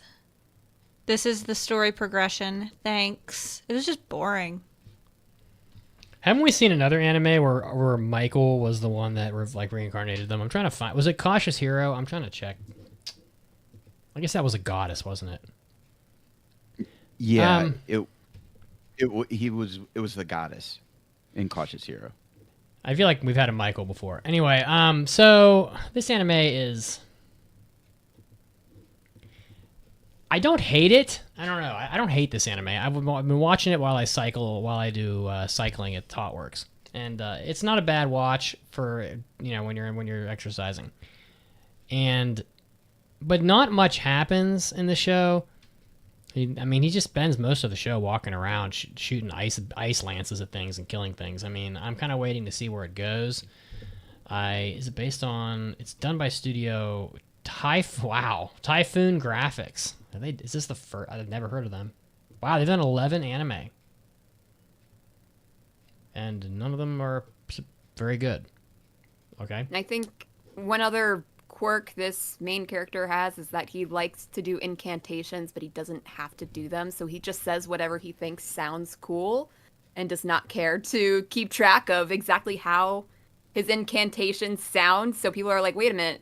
That's not the spell you used before." And he's like, "Oh, isn't it?" And he's gaslighting them throughout. It's very like cliche to have like a mage that doesn't have to use incantations or whatever. Like that was Cautious. That was a Jobless Reincarnations thing. Like he can cast without. No, that's literally Silent what the Silent Witches. Witch is about. Yeah, that's what that's about practically. Yeah, it's just not. I mean, very interesting. I am the number one isekai apologist, and it could be me. Show for me. You could. I will say it's got the right formula. It looks good. The OST actually isn't even that bad. Like some of the music is good, but there's just something about like Pancake said, the dialogue is unimpressive, the execution is flawed, and it really, even after 6 episodes, hasn't really progressed much. I'm still gonna watch it to see where it goes because I'm the isekai apologist. But just as with some of the other shows, there's a lot better stuff out there this season than this, by far. Yeah, definitely. Yeah, I'm I'm failing feeling that. this. Failing. Yep. I'm gonna pass it. Fuck it. Okay. Oh, spicy. Well, I don't hate. I mean, listen, I'd rather watch a dude walk around, sparring with the Dullahan and shooting dragons with ice than watching Gojo make dresses. Like, honestly, give me a break. Like, I don't know. I'm a dude, and some things just don't appeal. You know what I mean? It's just how it is. But we will fail it, and I'm not upset about it. How about new? I knew it was gonna fail. How about new? Show's super fucking mid, but like, I don't know. I mean, let's be There's honest. so much good stuff this season. We don't need mid Yeah, here. we got Nuki Tashi. Come on. There's a show that's not even on our radar that I think you would like so much better, Mitz, that I'm loving this season. And Yeah, what is that? Message you about Clevites. Clevites. Ooh. That's a dark fantasy. That's almost an 8. Let me tell you, for me, that's my top show of the season. Does it have a Dark Schneider? It does not have a Dark Schneider, but it has all the other stuff in your formula that you like. Hot girls wearing a short skirt, doing a specific pose. I mean, it's dark fantasy, brother. It's got all the elements you look for. Dress the detective. He knows There is everything. a lot of violence, but there is also actual substance and plot and dark gods and these are magic cool. and yes. Those are cool designs. I like that.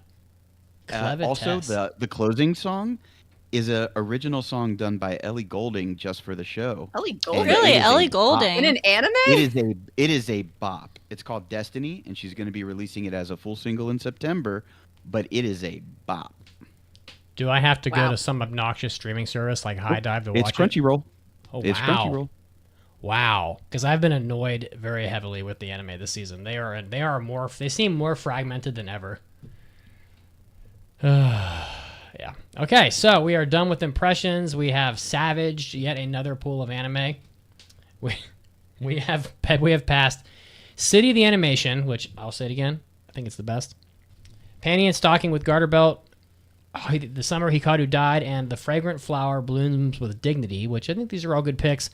And next week, we will wrap up our impressions with Dawn to Dawn Season 2, which I may as well just write in as a pass right now. Gachi Akuta, which fell off a cliff after episode 1. Wow, I went on the podcast like 2 weeks ago and said, Gachi Akuta, amazing. Jesus, episode 2 just did not hit for me at all. I think the score on my anime list dropped like half of a whole point. It was just like, yeah. We still have Solo Camping for 2. Apocalypse. Yep. Apocalypse. Yeah, which is... Yes. Listen. Men always want to hike deep into the woods and camp with a woman over and over again because they're just friends. That's what we do. We're just if friends. that's how you want to phrase it. Yeah. Okay. And of course, Nuki Tashi, which we'll talk about that. That'll be funny. And Apocalypse Bringer, Minagra. So we'll get to all those. Did next you guys week. already do Night of the Living Cat or whatever? Oh, it's that's called? next week too. Night of the Living. That might be the pick. Night of the Living Cat. We got 2 more. Yeah, we got 2 more to pick, and it'll be amongst those 6. So very excited to see which one we choose. So that's our show for today, everybody. Again, you can follow us on all the social medias. We definitely appreciate you following us on YouTube, giving us a like and subscribe. Comment on the video if you want to tell us what your favorite anime of the season is currently. I'd like to hear kind of which shows our fan base likes the most, and you can also do that on the Discord. Head over to the Discord where you can catch the Anime Club this Wednesday, which, by the way, this will come out way late because I'm not going to be in town, so this is going to come out like a while from now. But yeah, head over to the Discord, and everywhere else that you can follow us, watch us live, and thanks everybody for tuning in at this weird random time today. But I kind of like doing it early, although it doesn't allow for much preparation. You just have to do it Saturday for like an hour. It's hard to prepare when you're doing Lancer. Come on. I know. But you got to learn about Lancer and the Hobby Addicts. Thank you for the support. Have a great rest of your week. We'll see you guys next week. Bye. Bye. Have a nice day. Bye.